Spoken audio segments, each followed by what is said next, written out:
The $3 million engine had already been declared impossible to fix when a single father walked into the engineering bay carrying a battered metal toolbox that looked older than some of the engineers inside the room.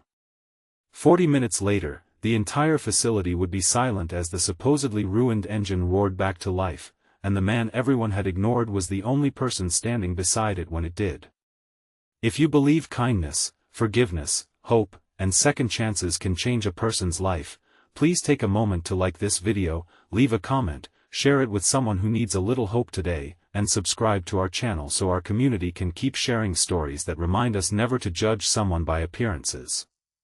The engine belonged to a company called Northbridge Aeronautics, one of the most respected aerospace manufacturers in the country. It was not an ordinary engine. It was an experimental propulsion system worth nearly $3 million, designed for a next-generation aircraft that had taken years of research, millions of dollars, and hundreds of thousands of engineering hours. But during its final daytime test, something went terribly wrong. A violent vibration had torn through the test chamber, forcing an emergency shutdown. No one was injured, but the damage was severe. 3 independent diagnostic systems reported contradictory failures.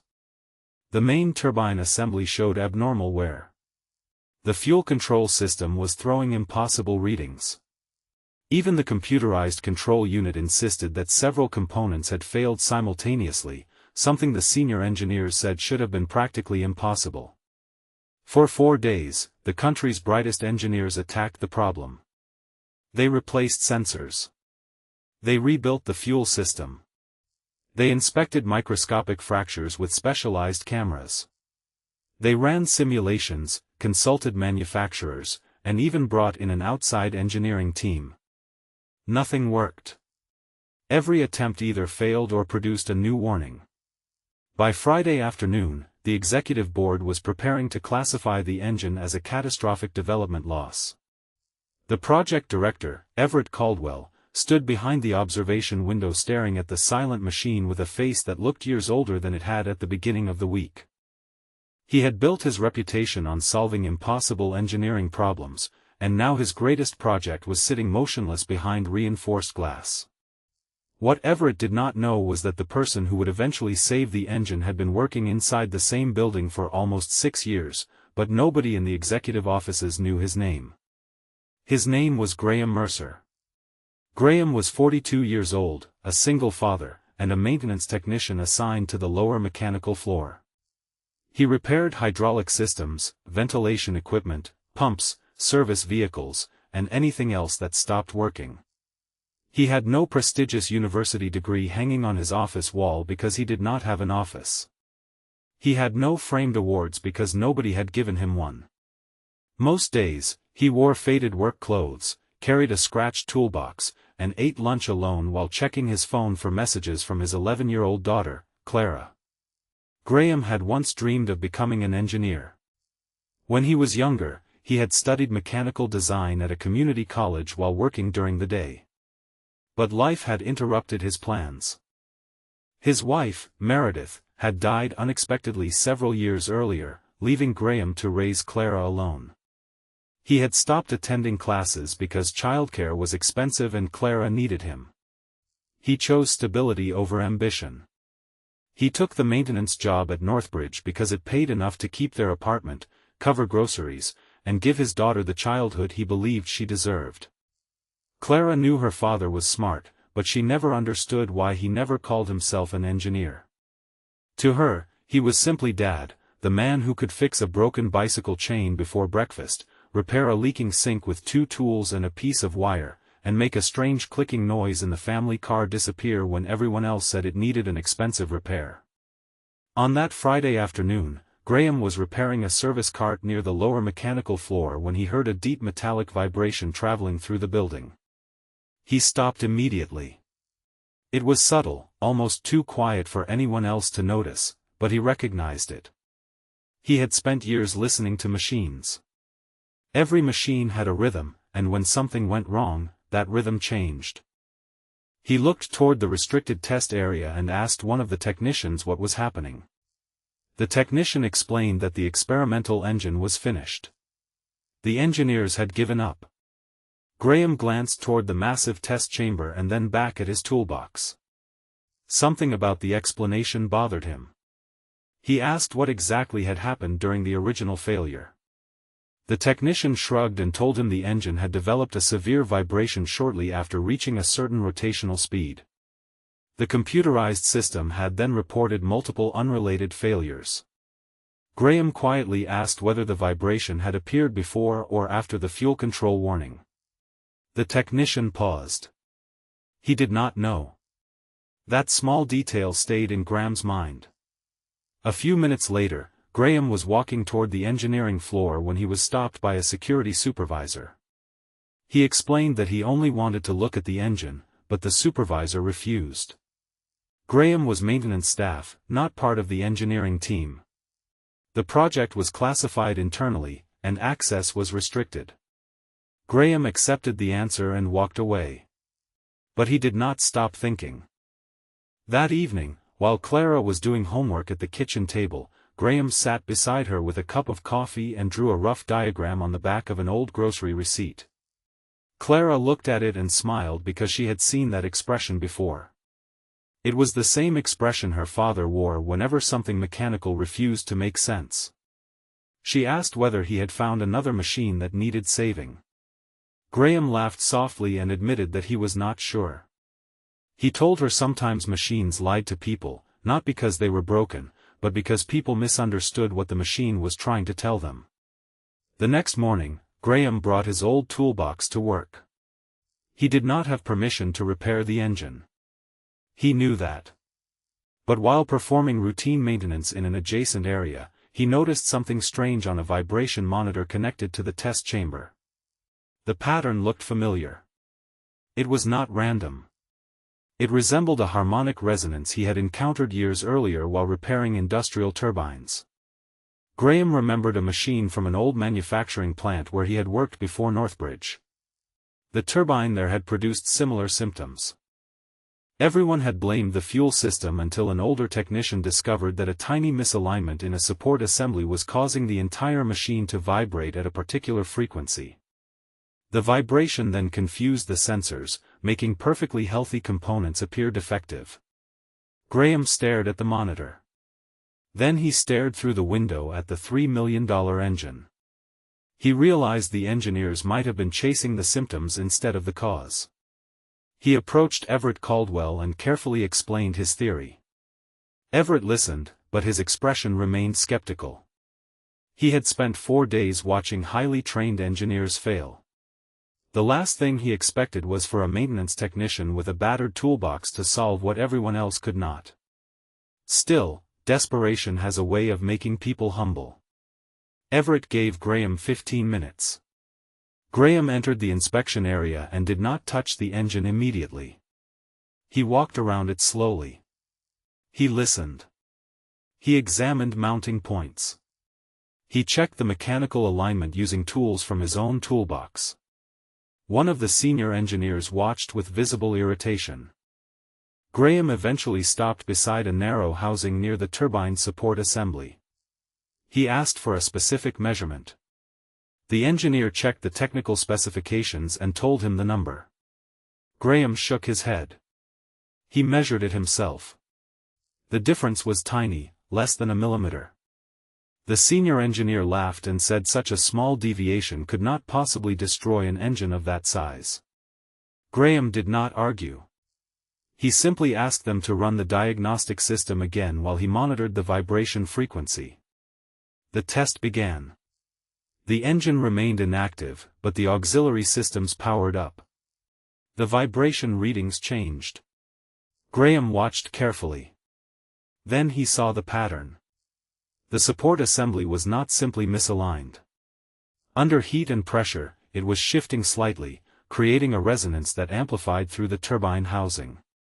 That vibration was confusing the sensors, which then instructed the control system to compensate for problems that did not actually exist. The engine was not suffering from 6 failures. It had one. One tiny mechanical weakness was making the entire computer system believe the engine was falling apart. The room became strangely quiet.